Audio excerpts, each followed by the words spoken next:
Hi everyone, welcome to my Game Week 35 transfer plans. Game Week 34 is nearly finished. We've got one more fixture on a Thursday night and it's a quick turnaround as it's a Friday deadline. So in this video, I'm going to bring you my transfers, the current issues in my squad, but also double game week information. Yes, you heard that correct. Double game week information. You're going to want to stick around for that. Now, if all of this sounds good to you, do me a favor, drop a like and subscribe.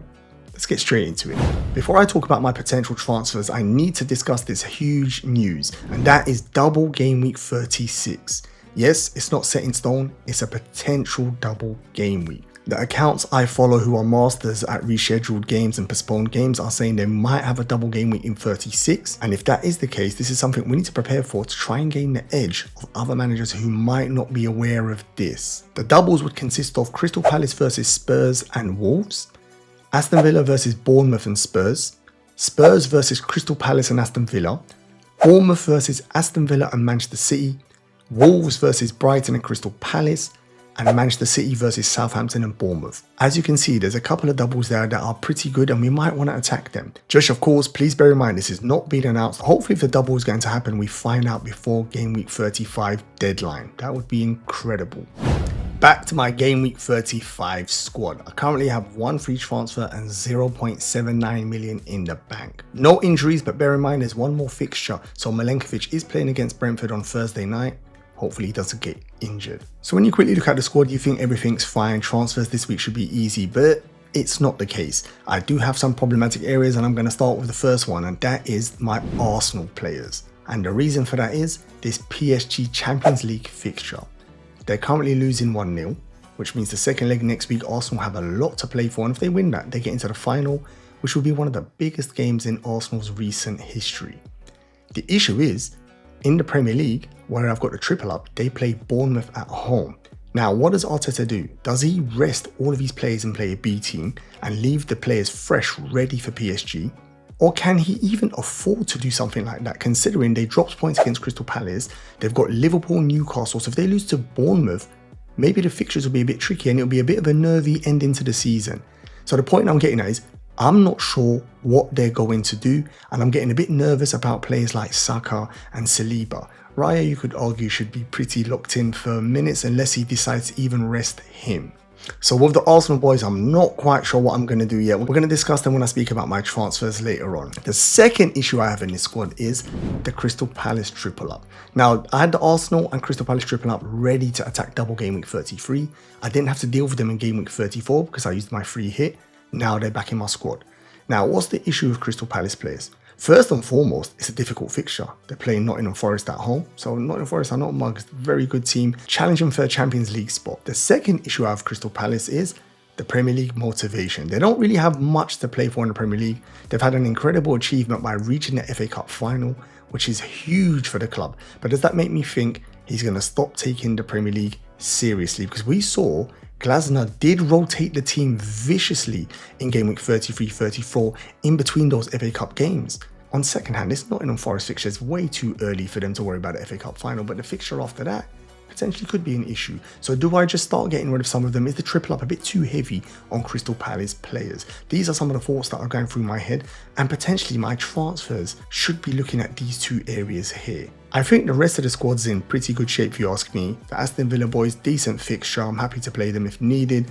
Milenkovic against Crystal Palace, again, not too bad. Mohamed Salah, the Newcastle boys and the Man City boys seem pretty good. So as I said, my transfer thinking will be around Arsenal and Crystal Palace players. That's the big issue for me this week that I need to deal with.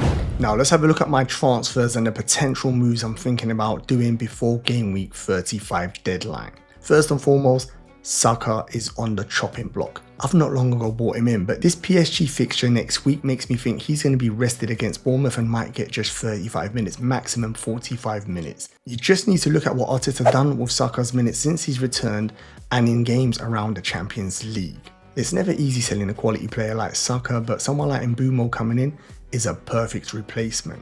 Now, Mbeumo has a lovely end to the season. His fixtures consist of Man United, Ipswich, Fulham and Wolves. Excellent end to the season. When you add he plays every minute and takes penalties, literally ticks all the boxes for us FPL managers. Brentford also have an outside chance of maybe making a European spot. So there is definitely motivation. I think he's going to be a very, very popular pick for the remainder of the season. So that is the first move I'm playing around with. Part of me is thinking I should just make the move right now and get it over and done with. I've reduced my Arsenal risk, having the triple up with them still thinking about the Champions League and difficult fixtures, to be fair as well. But in the back of my mind, like I said earlier on, what if Arsenal get knocked out to PSG and all of a sudden I've sold a player who plays for one of the best teams in the Premier League, takes penalties, and his minutes won't be an issue. So now you can see what the conundrum is. It's not straightforward, this move.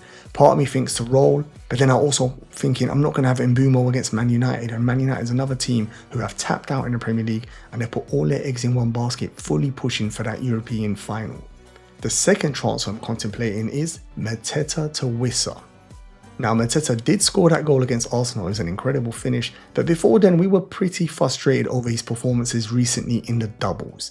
His minutes were managed. Yes, that's because they had the FA Cup fixture, and you could argue against Nottingham Forest he should get all the minutes. He probably does, but Nottingham Forest fixture is difficult, and then the other fixtures they got coming up, he could get rotated because then they might start thinking about the FA Cup final. We've seen already that Glasner would not hesitate to drop and rotate key players in the Premier League for that FA Cup fixture. So that's one of the reasons why Mateta could be on a chopping block. Wissa could be coming in for a lot of the reasons that I just said about Mbeumo and Brentford's motivation and the fixtures. But I also have to add, his current form is incredible. He really has gone under the radar. Wissa has scored 15 goals and has got 5 assists this season. He's absolutely flying. But he's definitely one of the forwards I've got my eyes on for the remainder of the season. And the last transfer I've been thinking about is Mateta on the block again, but not for Wissa. It would be for Chris Wood.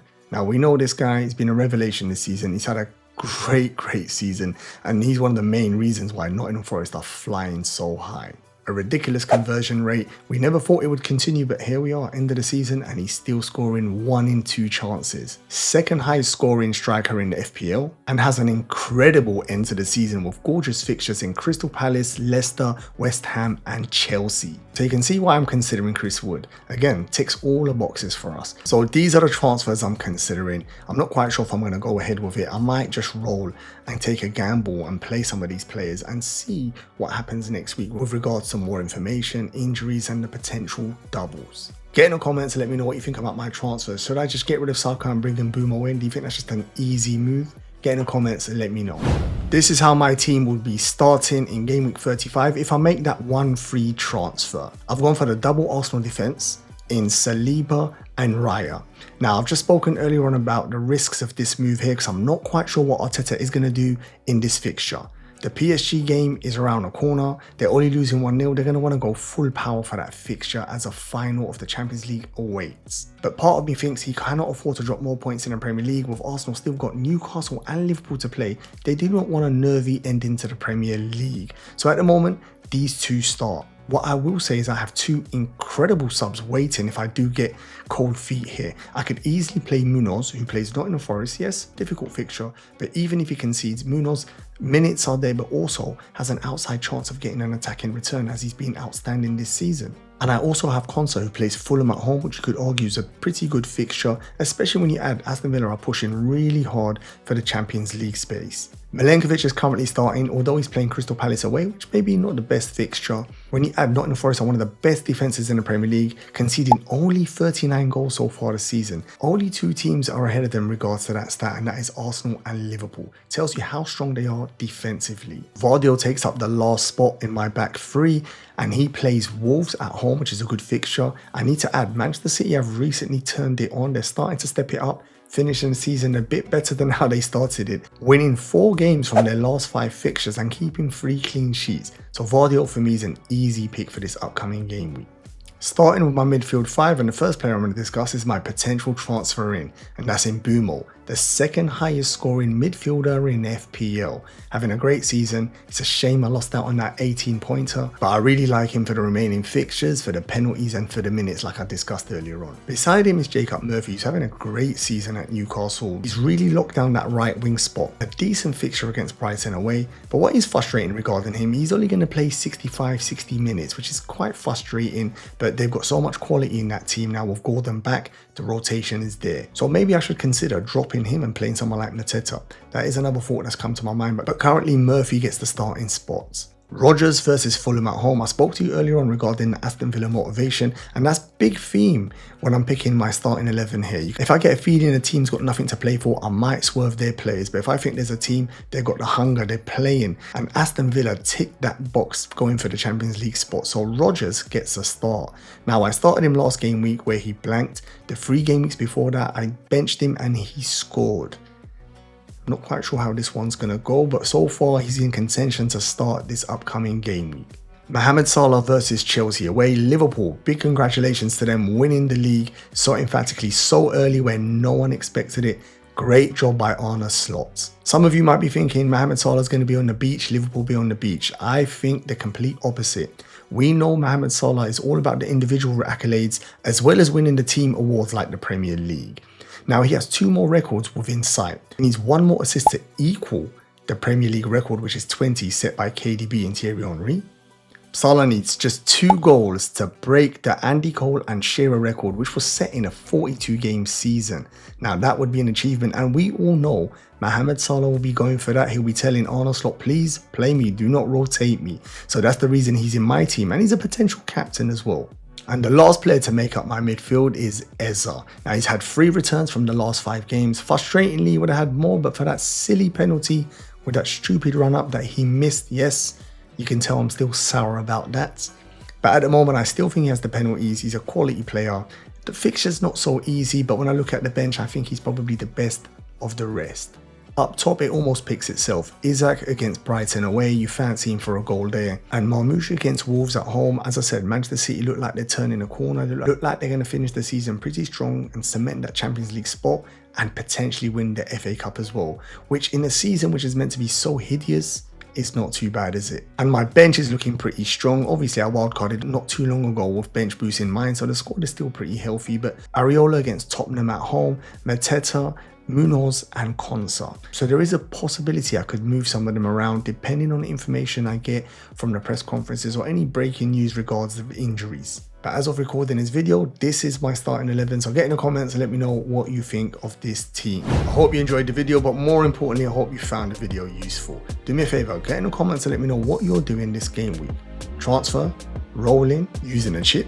Get in the comments and let me know. Now, before you jump off to the next video, like, subscribe, share the video, get the notifications on, all that good stuff. And be sure to check out my deadline stream where we play a weekly predictions league. It's free to play and there's a prize for the winner. On that note, I'm going to wish you good luck and see you on my deadline stream.